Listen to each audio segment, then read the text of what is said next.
بسم الله الرحمن الرحيم الحمد لله رب العالمين وصلى الله على نبينا محمد وعلى آله وصحبه أجمعين أما بعد.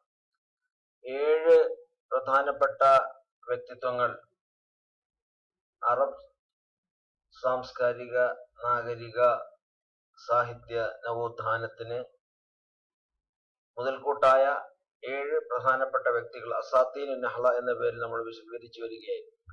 അതിൽ 6ാമത്തെ ആളാണ് ഷേഖ് മുഹമ്മദ് അബ്ദു. 1849 മുതൽ 1908 വരെയുള്ള കാലഘട്ടത്തിൽ ജീവിച്ചിരുന്ന ഒരു മഹാധീഷണയായിരുന്നു ഷേഖ് മുഹമ്മദ് അബ്ദു. ഷേഖ് മുഹമ്മദ് അബ്ദു ഹുവൽ മുസ്ലിഹുൽ കബീർ ലിഅജ്ലി ദീൻ ഇസ്ലാമി ഇജ്തിമാഇയ്യൻ വസിയാസിയൻ വസഖാഫിയൻ. പാൻ ഇസ്ലാമിക് മൂവ്മെന്റ് അല്ലെങ്കിൽ പാൻ അറബിക് മൂവ്മെന്റ് എന്നറിയപ്പെടുന്ന നവോത്ഥാന സംരംഭങ്ങളുടെ പ്രയോക്താക്കളിൽ 3 പേരിൽ ഒരാളായിട്ടാണ് നമ്മൾ ഷെയ്ഖ് മുഹമ്മദ് അബ്ദുവിനെ പരിചയപ്പെടുത്തുന്നത്. ഇതിനു മുമ്പ് ജമാലുദ്ദീൻ അഫ്ഗാനിയെ നമ്മൾ പരിചയപ്പെടുത്തി. ഇനി മറ്റൊരു വ്യക്തി ഷെയ്ഖ് മുഹമ്മദ് അബ്ദുവിനെയും ജമാലുദ്ദീൻ അഫ്ഗാനിയും കൂടാതെ മറ്റൊരു വ്യക്തി റഷീദ് റിളയാണ്. അദ്ദേഹത്തെ നമ്മൾ ഈ നവോത്ഥാന പ്രക്രിയയിലെ പ്രധാനപ്പെട്ട കണ്ണിയായിട്ട് എണ്ണിയിട്ടില്ല. അതുപ്രകാരം هو المصلح الكبير أي الشيخ محمد عبدو هو المصلح الكبير لأجل الدين الإسلامي اجتماعيا وسياسيا وثقافيا.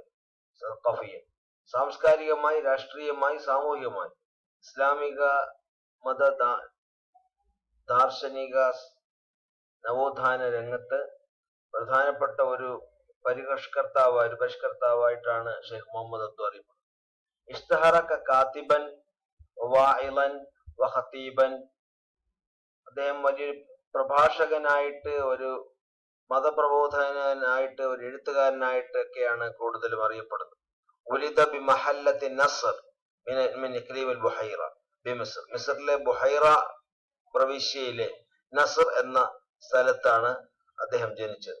വതറക ബിലാ തഅലീമിൻ ഹത്താ അൻ ബലഗത്തിൽ 10 മിൻ ഉംരിഹി.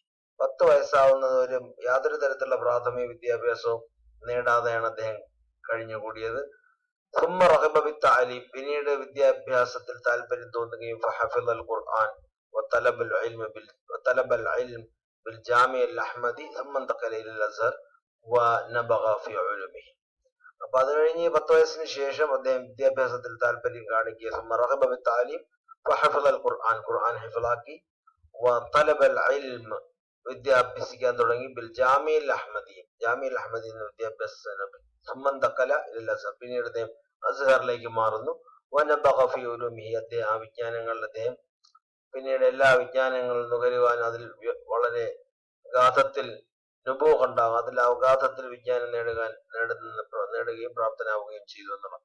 വകാന മിൻ അംബഗി തലാമീദി ജമാലുദ്ദീൻ അൽ അഫ്ഗാനി മുൻദു സന 1871 മുതൽ ജമാലുദ്ദീൻ അഫ്ഗാനിയുടെ വിദ്യാർത്ഥികളിൽ ഏറ്റവും 1871 മുതൽ ജമാലുദ്ദീൻ അഫ്ഗാനിയുടെ വിദ്യാർത്ഥികളിൽ ഏറ്റവും പ്രമുഖനായാണ് അദ്ദേഹം ഉയർന്നു വന്നത്. മിൻ അംബഗി തലാമീദി ജമാലുദ്ദീൻ അഫ്ഗാനി. അതുപോലെ വൽ അഫ്ഗാനി കാന ഹരീസൻ, ഇവിടെ ജീം പുള്ളി വരുന്ന അഫ്ഗാനി കാന ഹരീസൻ അല മുലാസമത്തിഹി. ഈ ജമാലുദ്ദീൻ അഫ്ഗാനി തന്റെ വിദ്യാർത്ഥികളെ നിരന്തരം സക്രിയമായ പ്രവർത്തനങ്ങൾ ഏർപ്പെടുന്നതിന് വേണ്ടി പ്രേരിപ്പിച്ചുകൊണ്ടിരുന്നു. കാന ഹരീസൻ അല മുലാസമത്തിഹി മുഹിമ്മാത്തുൽ ഉമൂർ. പ്രധാനപ്പെട്ട ഉത്തരവാദിത്തങ്ങൾ തന്റെ വിദ്യാർത്ഥികളെ ഏൽപ്പിക്കുകയും അതുവഴി നടപ്പിലാക്കുകയും ചെയ്ത ആളാണ് ജമാലുദ്ദീൻ അഫ്ഗാനി. വസ്തഫാദഹുമ മിൻ സുഹ്ബത്തിഹിമാ ദിഹ്നിയൻ. അങ്ങനെ അവർ രണ്ടുപേരും, ജമാലുദ്ദീൻ അഫ്ഗാനി, മുഹമ്മദ് അബ്ദു കൂട്ടുകെട്ട്, അവർ രണ്ടുപേർക്കും അവരുടെ സൗഹൃദം അവർക്ക് രണ്ടുപേർക്കും അവരുടെ ധൈഷണിക രംഗത്ത് ഉപകാരപ്രദമായി വന്നു, അവരുടെ ഭൗതിക രംഗത്ത് ഉപകാരപ്രദമായി വന്നു എന്നാണ് പറഞ്ഞത്.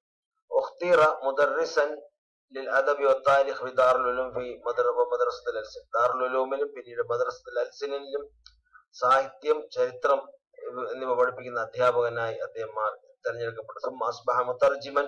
പിന്നെ വിവർത്തകനായ ഫിൽ വഖായിൽ മിസ്രിയ, വഖായിൽ മിസ്രിയയുടെ വിവർത്തകനായി മാറി. സുമ്മ റഈസു തഹ്രീർ, പിന്നെ അതിന്റെ ചീഫ് എഡിറ്ററായി തീർന്നു. ഇതാണ് ഷെയ്ഖ് മുഹമ്മദ് അബ്ദുവിനെ സംബന്ധിച്ചുള്ള പ്രാഥമികമായ പാഠം. ഇത് കഴിഞ്ഞ് 2ാം ഭാഗം നമ്മളതിനനുസരിച്ച് ഉടനെ 2ാമത് അപ്ലോഡ് ചെയ്യുന്നത്. അസ്സലാമു അലൈക്കും വറഹ്മത്തുള്ളാഹി തആല വബറകാതുഹു.